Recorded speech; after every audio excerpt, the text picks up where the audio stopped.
Alright, we're looking at the diagnostic criteria created in 2014 by Schiffman and large team. I'm not going to go over all the details, we're going to hit the highlights, and then you can look more at the details on your own if you choose. As you notice, a lot of the authors are dentists, although there are a few medical doctors and who are just PhDs. And there's also one physical therapist. And so now we can look through here.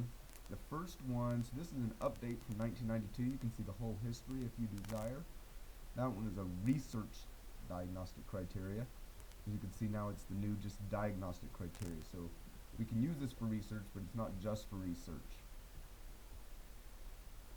Now if we go to table 2, table 2 has your pain related TMDs, and so you can see all the ICD-10s here. No one, I don't think, uses ICD-9s anymore,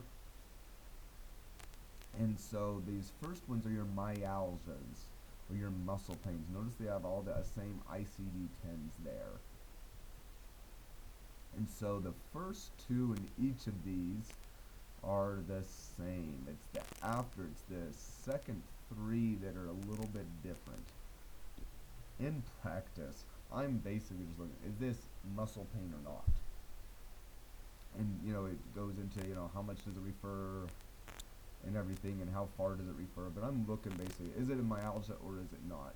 And then you just have an idea of how sensitive it is. This next one is arthralgia. So you notice we're having a new ICD-10 here.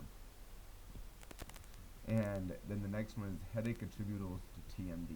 Basically, if they don't have another cause for the TMD, then for the headache, and they have TMD, then it's attributable to that. But these are your pain ones. And then we come down here to your non-pain ones, your intra-articular. So this is what you can see on imaging, basically. You have your disc displacements, which all have the same ICD-10s. And notice we go from with reduction, so every time it reduces, to sometimes it reduces, or sometimes it locks. And then it doesn't reduce, and it's always limited. And then we go with it doesn't reduce, but opening isn't limited anymore. And then we have our final two, which are degenerative joint disease and your subluxation.